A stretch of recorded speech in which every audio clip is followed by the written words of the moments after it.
that all about? You might be asking yourself. Well, it actually has some relevance to a question that I get asked all the time. What temperature should I be serving wine at? Too warm, too cold, whatever. I'm going to come on to that in the last bit of the film, but in the meantime I thought, well, why don't we go to extremes? What happens if we serve wine too cold in both red and white? So that's what we did, and I'll show you how we get on right now.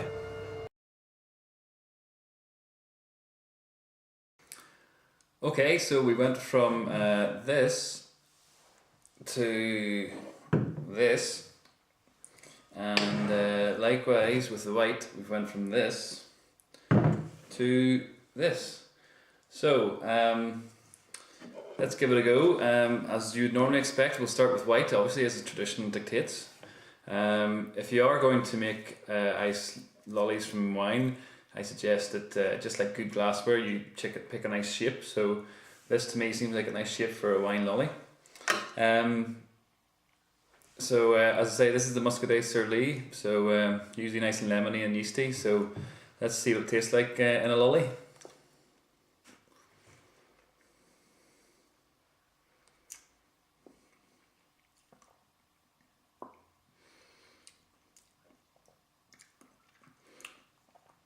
Okay, I think we can see first of all that the acidity has turned into a bit of a sourness. It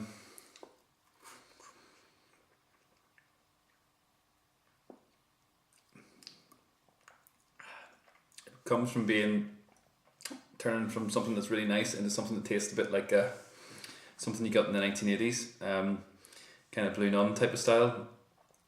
The acidity's died, the fruit's kind of gone, it tastes a bit vinegary to be honest, and it's not something I'd particularly recommend. Oh, let's hope the red's a wee bit better. The umbrella shape doesn't do much good either. So here we go, this is the Rioja. It's unoaked, which should hopefully help, because I don't think ice and oak goes together too well. It's a nice refreshing fruity kind of wine as well, so hopefully it's light and it'll go well in a lolly. So again, over chilled wine doesn't taste too good, so we'll see what happens when you take it as a lolly.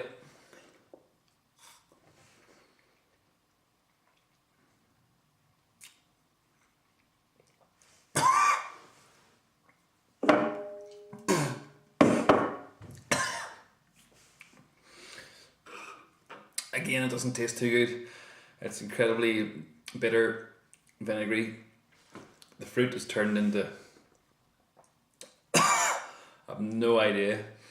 So yes, some people like their Spanish wine warm or tepid, but by cooling it down you usually bring out more flavours, but when you cool it right down, it tastes disgusting. I'll try one more go.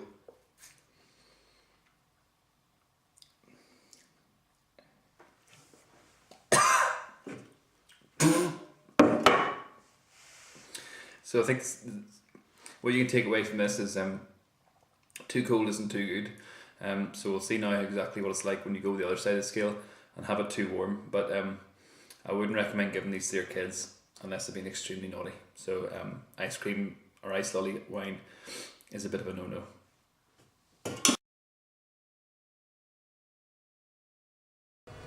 So there we go, conclusive proof that very cold is not very good for wine. And I don't think I'm going to have a line in ice lollies made from wine in the near future, so that's definite no-no. So very quickly, what temperature should we serve wine? Well, generally we serve white wine too cold and red wine a little bit too warm. The sort of benchmark areas are between 10 degrees Celsius for whites, 8 maybe for sparkling, so 8 or 10 for whites, extending up to about 18 degrees centigrade for reds.